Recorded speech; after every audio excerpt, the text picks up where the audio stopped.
Bismillahirrahmanirrahim. I am Dr. Muhammad Latif from Akhtar Said Trust Hospital. I welcome the students of 4th year MBBS. Today I will be delivering a lecture on ITP or immune thrombocytopenic purpura.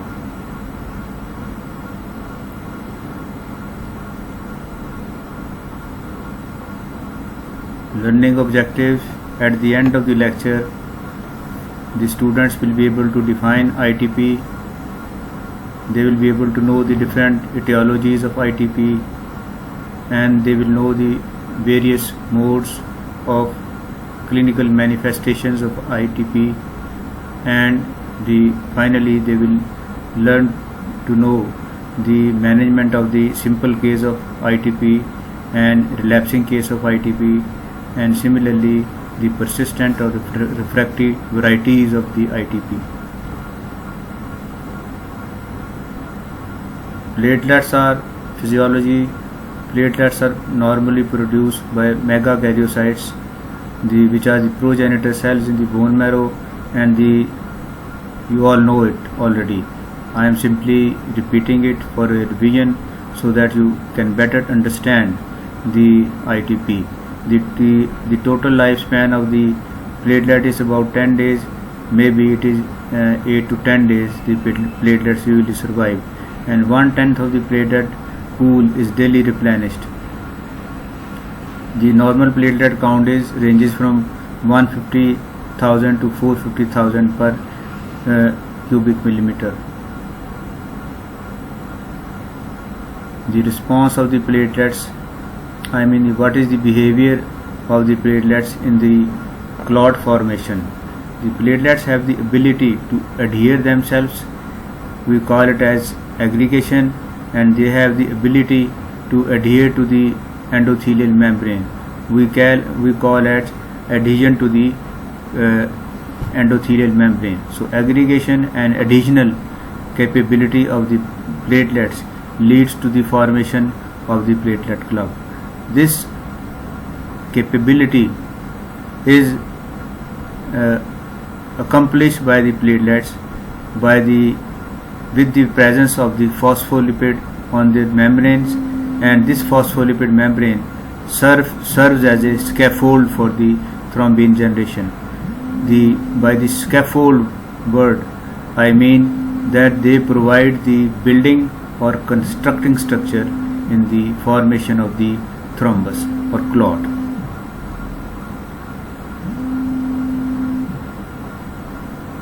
Now, how low is too low?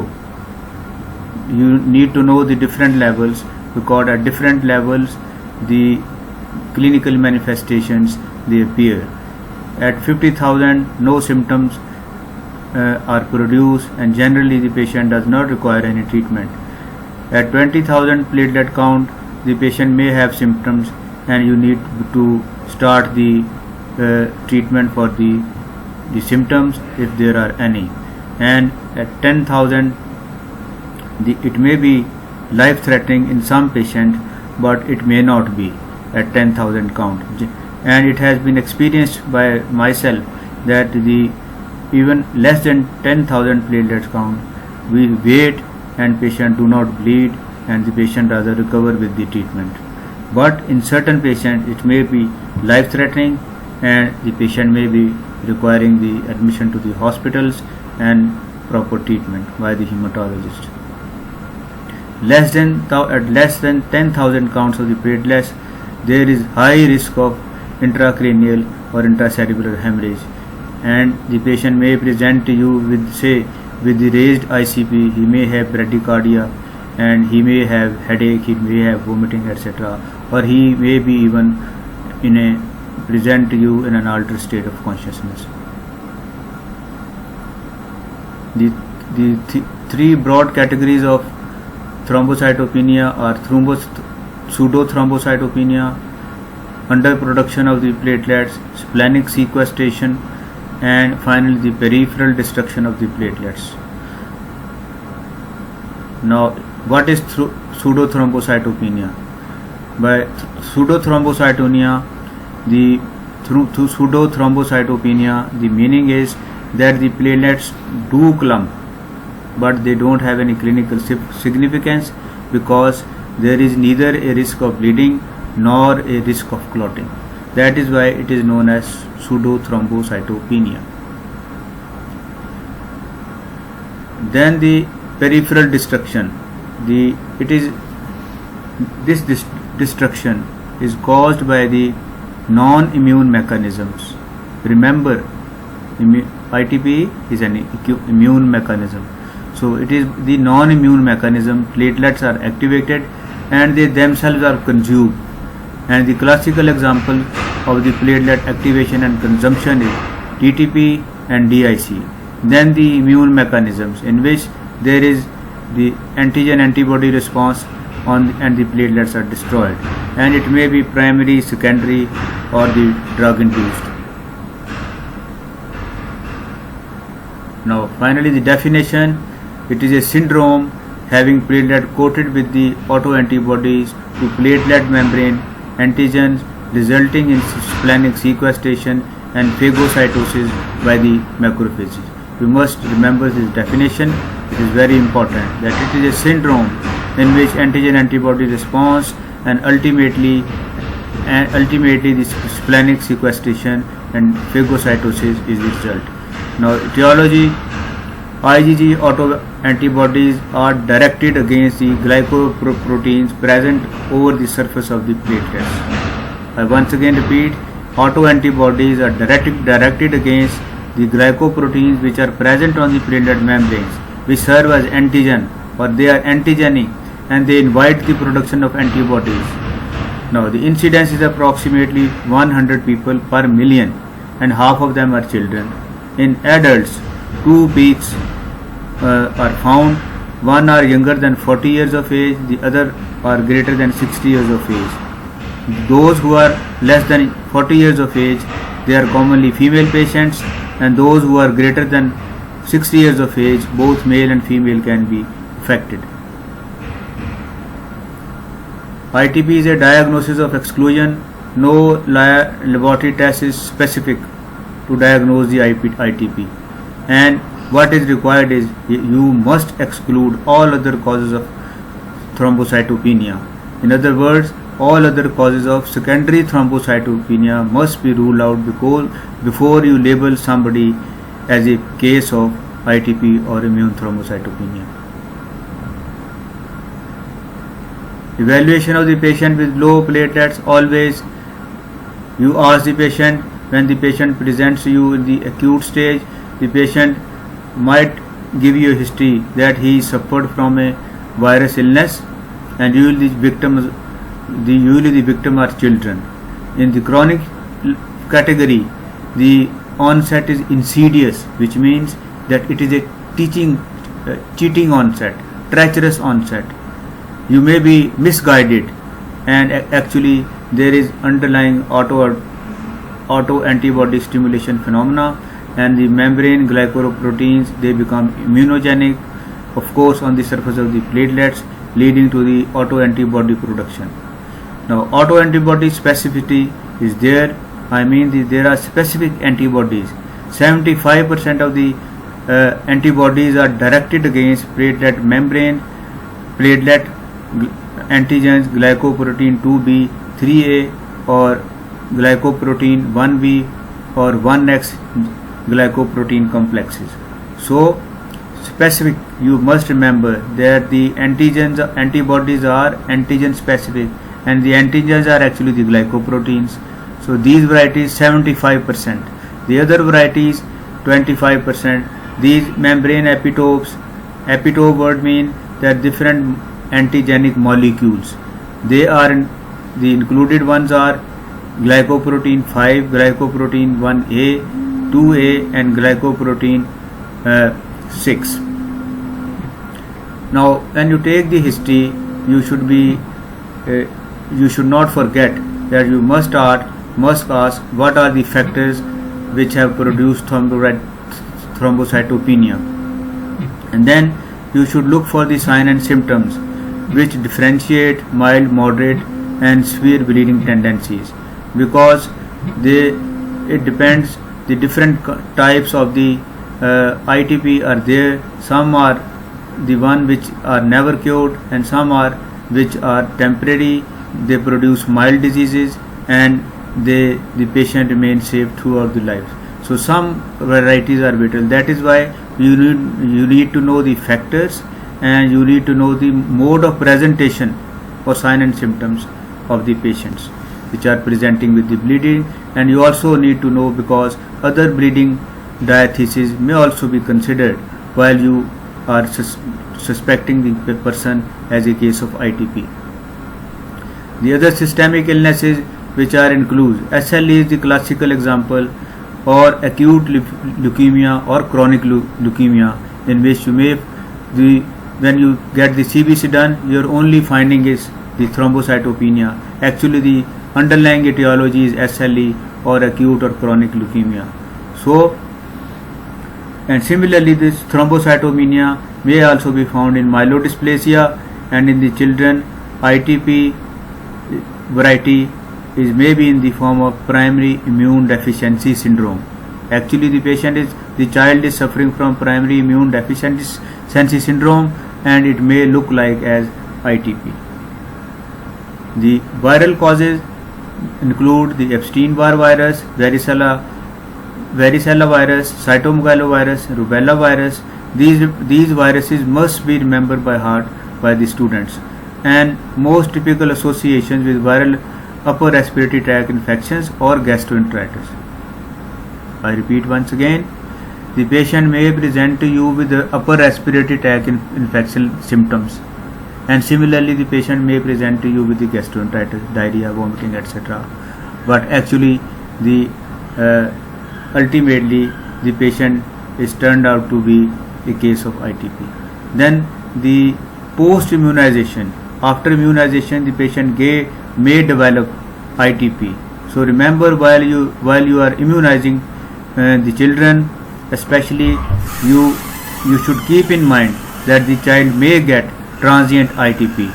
Similarly, in HIV, ITP is a late finding in AIDS, especially in those cases of HIV who are resorting to the chronic drug use, or who are the drug users or addicts. 1444 drugs have been approved by the FDA. Now, what is the criteria for the drugs to label as producing ITP? First, with the low platelet exhibited strict temporal relation with the start of the drug. I mean, when the patient takes the drug and there is definitive fall in the platelet count, then the count recovers when the drug is stopped. Similarly, the drug induced ITP is always more commoner than the other etiologies of the ITP, and there must be the evidence of the antibodies in the circulation of the patient. So these criteria must be met with before you label somebody as a case of drug induced thrombocytopenia. Now the common drugs include quinidine and quinine, over the counter sale drugs, and tonic water in cocktails, bitter lemon beverages. Heparin is a very notorious drug because it is commonly used in ischemic diseases like acute coronary syndrome or acute ischemic CVA, and similarly the other antiplatelet drugs, glycoprotein 2B3A inhibitors, eptifibatide and abciximab, which are used in acute coronary syndromes. They are very important drugs. They must be remembered as the culprits when the patient comes to you with the chest pain, and you treat the patient on the management lines of the stunting the patient.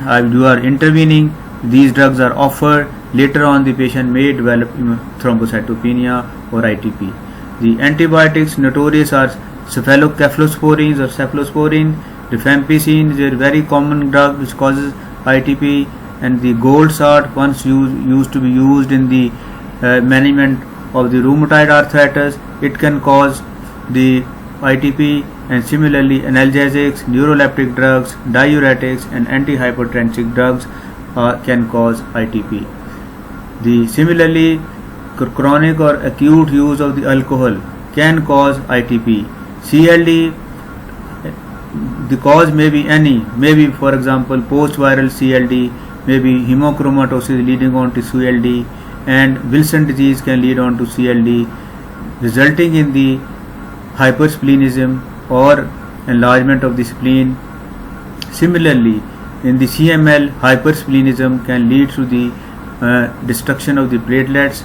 So hypersplenism is a secondary cause of thrombocytopenia.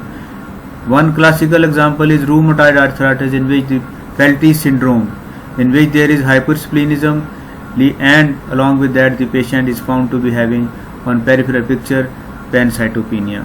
I mean the thrombocytopenia is also there. Now, clinical manifestation may be abrupt onset or it may be a gradual onset. Patient may present with purpura, with menorrhagia, with epistaxis, with gingival bleeding, especially after the post-viral illness, and the patient may present with the ecchymosis or bruisability. And also, when you find the hemorrhagic bully, you must look for the lymphadenopathy and splenomegaly, because by this way the other etiologies are also ruled out, and one variety of the ITP is the one in which there are hemorrhagic bully are also found. Then look for the stigmata of the bleeding like gingival bleeding, GI bleeding, and you do the fundoscopy and you can find the retinal hemorrhages, and similarly the patient can land to you with the intracranial hemorrhage. Now when the patient is found to be having oral petechiae or bloody blisters, we call it as a wet purpura. The wet purpura is a harbinger of the intracranial hemorrhage, which means that if you find somebody or some patient with the wet purpura, that patient is most likely to be landing to you again with the shortly with the presentation of the intracranial hemorrhage. I mean maybe with the hemiplegia, maybe the altered sensorium, etc., depending upon the site of the intracerebral hemorrhage or intracranial hemorrhage. Now laboratory data, CBC is usually found to be normal except the megaplatelets or giant platelets or megakaryocytes. You must always rule out the deficiency of the B12 and folate, so get their levels done. Then look at the peripheral smear to exclude the thrombocytopenia, similarly to exclude the TTP, especially if the anemia is present in the along with the thrombocytopenia. Then do the coagulation screening by checking the PT, APT and an INR to rule out the DIC. Similarly, do the screening for HIV, hepatitis serology and TSH levels. Finally, you must keep in mind that bone marrow may be required to be done to rule out other causes and as well as to finalize the disease. And if the ITP is the etiology and if the ITP is the diagnosis, then only the megakaryocytes will be detectable by the bone marrow biopsy. No other abnormality will be found which will be favoring the other differential diagnosis of the ITP. Then finally, the CT or MRI of the brain, you can detect the intracranial hemorrhage. Management of the asymptomatic adult. If the count is 50,000, no treatment is required and patient is simply consulted for the follow-up.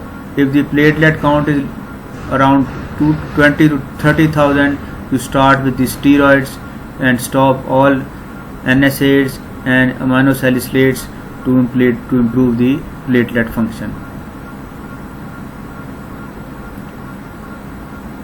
The initial management of patients with symptomatic purpura at the level when the count is greater than 10,000, treat with the prednisolone 1 mg per kg. The dose may be variable from 0.5 mg to 2 gram 2 milligram per kg, and if the count is less than 10,000, then offer the prednisolone and add intravenous immunoglobulins 1 gram per kg per day for 2 days. May be required. Admit the patient and give a combo therapy of prednisolone and immunoglobulins. Then along with prednisolone, add calcium and vitamin to prevent bony losses. And if the patient has severe bleeding, the platelet transfusions may be required.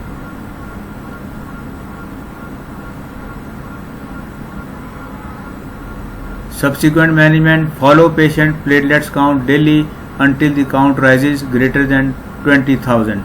Then discharge the patient and with the advice that he should follow up.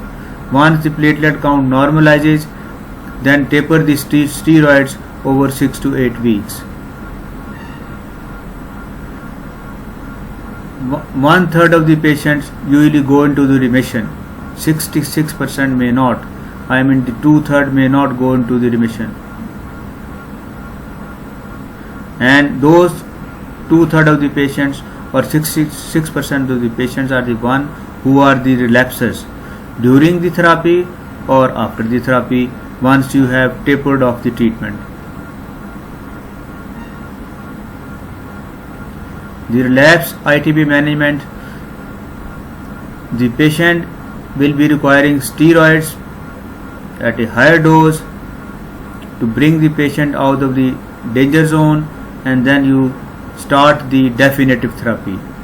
The prednisolone or steroid are only a support or a crutch support to the patient, because the level of the platelet when the patient lands to you is usually very low.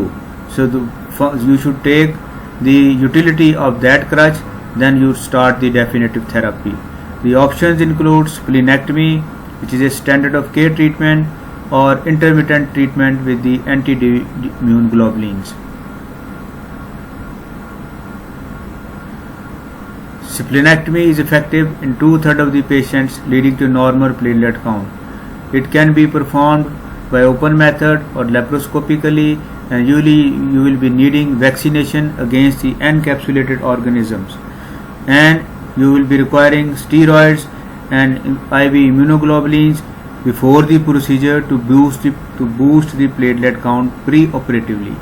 So steroids and intravenous immunoglobulins are offered to the patient before the splenectomy actually is performed.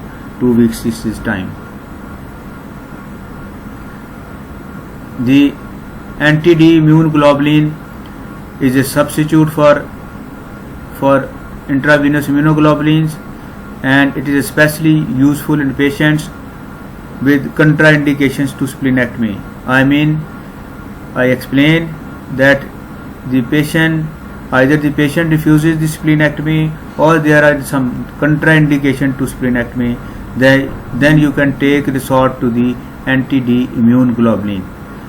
What does it do? It coats the RBCs. This anti-D immune globulin, it coats the RBCs and allows the red cell to serve as a decoy for splenic macrophages, which means that the anti-D immune globulin, it cheats the macrophages by coating the RBCs. It presents the RBCs as platelets. It looks to the macrophages that these RBCs are actually the platelets. They are cheated, they are lured, they are enticed, and they keep on lysing the RBCs and they forget about the platelets. So it is a romantic phenomena of the anti-D immune globulin that it falls in love with the RBCs and cheats the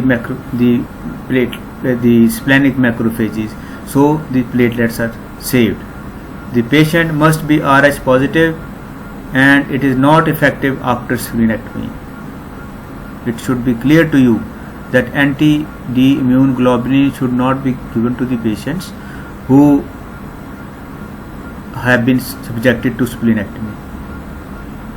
It is designed to cause hemolytic anemia. Hemoglobin may fall as low as 3 gram per deciliter, because the RBCs, they serve as decoy for the splenic macrophages. They are lysed and therefore the hemolytic anemia is produced.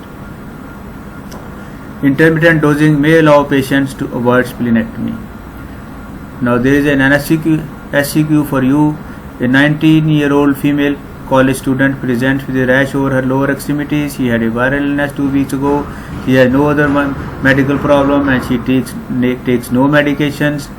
Physical examination reveals petechiae over the shins and platelet count is 20,000. The patient is begun on prednisolone 1 mg per kg. 7 days later, the patient developed acne, insomnia, severe indigestion and visual hallucination. The count rises to 250,000.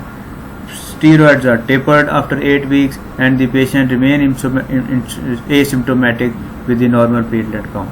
Now, what is the diagnosis? What is the cause of acne, hallucinations, indigestion and insomnia in this patient? And what is the alternate treatment option if this drug, the previous treatment is switched off? Treatment of refractory ITPs. Now, the immunosuppressive agents include the rituximab, which is anti-CD20, and no randomized trial controls are available versus splenectomy, and rituximab is effective in 40% of the patients and it may be used before splenectomy is performed. The other drug is mycophenolate mofetil, which is used as a transplant drug but is also used in ITP classically. Cyclophosphamide is similarly a drug which is used in, say, leukemia, lymphoma, multiple myeloma, but it has also a role in ITP. The other adjunct agents, classical agents, which are the modern drugs now available, these are the thrombopoietin receptor agonists, and their role is that they increase the platelet count. And the classical examples are bromiplastim, L-Tromopag and avatrombopag. They cause the sustained response after stopping the drug. I mean, their effect sustains for a longer time. That is why they are the preferable drug over the other drugs. This is the algorithm. Initially, you start with the steroids and IVIGs if the platelet is low, and once the patient is relapsed or persistent declared ITP, then you start with the rituximab, anti-D, and then immunoglobulins again can be joined in the persistent or relapsed cases, and then the thrombopoietin receptor antagonist, which is or I have already mentioned. Bromiplastim 1 microgram per kg subcut is used, and L-Tromopag 50 mg orally initially. Those cases who are worsening or persistent, in those cases the anti-cancerous drugs or immunosuppressive drugs, mycophenolate mofetil, immunosuppressant, azathioprine, cyclosporine, chemotherapy can be given as a trial. And if the patient do not improve with these drugs, finally you can resort to the autologous transplantation. The continuation of the refractory ITP, one third of the patient will have an inadequate response to splenectomy. So remember, the splenectomy is not the ultimate cure. Only 1/3 of the patients will be having inadequate response. Management of these patients involve accepting that they have a chronic incurable condition.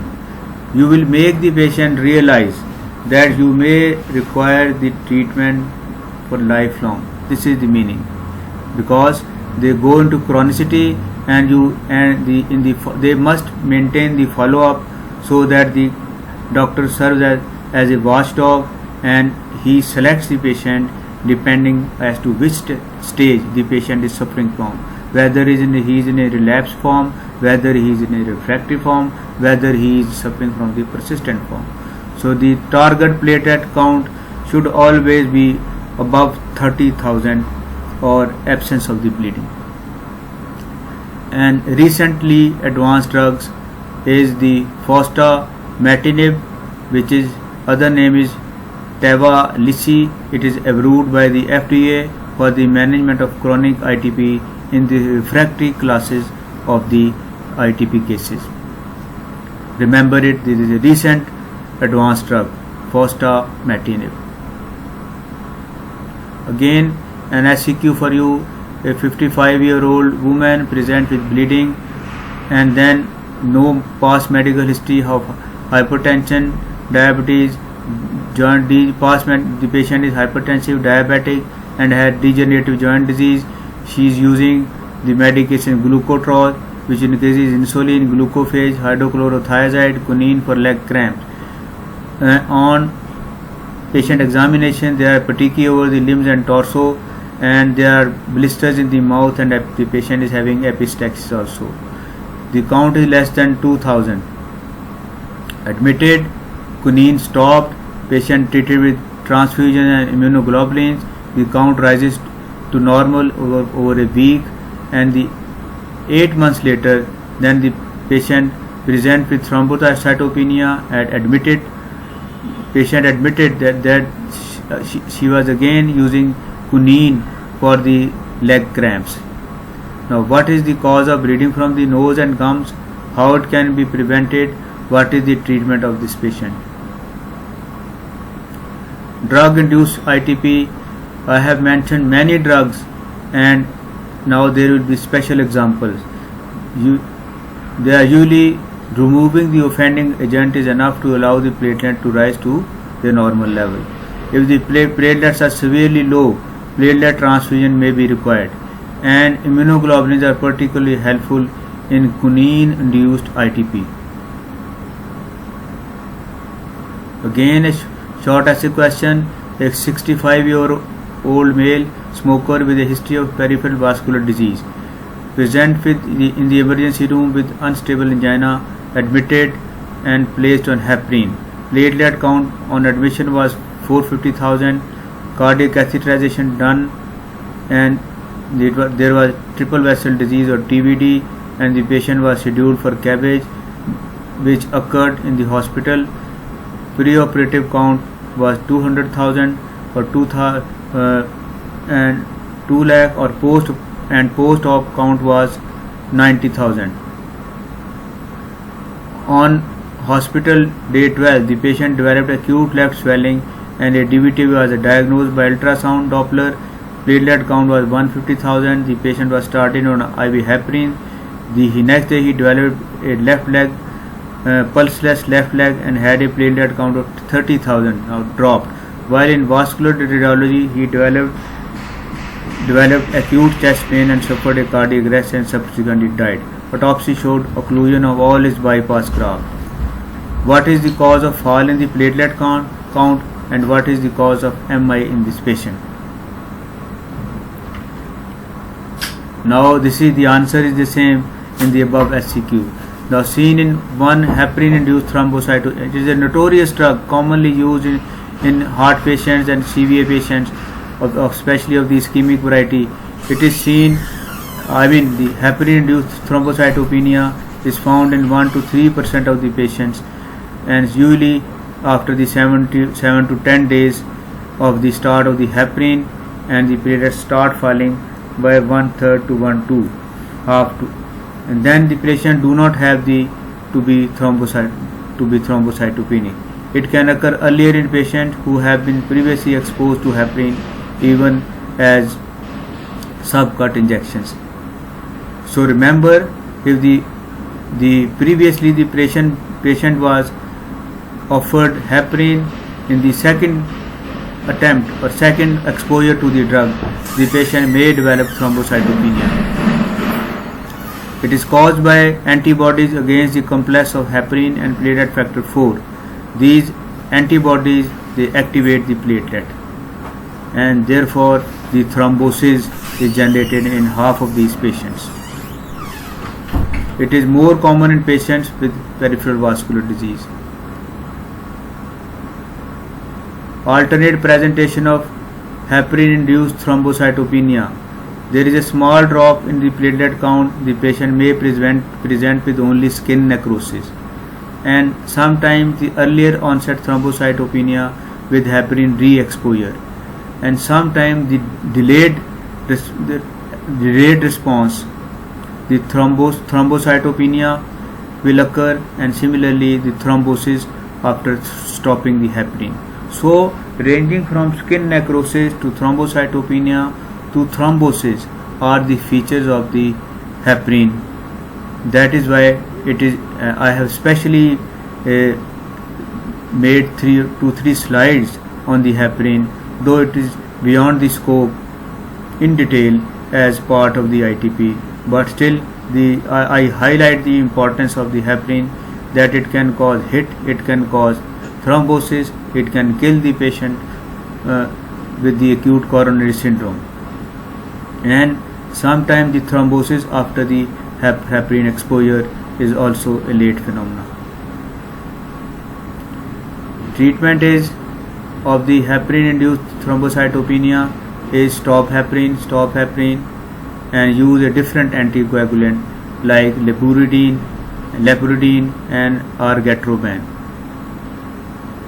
Differential diagnosis is widespread disseminated intravascular coagulation, infections like HIV, hepatitis B and C, SLE, antiphospholipid syndrome, malignancies like lymphoproliferative disorders, CLD, hypersplenism or splenomegaly, bone marrow diseases like myelodysplasia, leukemias, metastatic diseases, myelofibrosis, aplastic anemia, and Gaucher disease. The recent transfusion reactions and recent vaccination, they can present in the same manner. Similarly, inherited thrombocytopenic anemia, congenital A megakaryocytic thrombocytopenia, Biscuit-Eldridge syndrome, Bernard-Soliant syndrome, type 2, von Willebrand disease, and platelet type von Willebrand disease.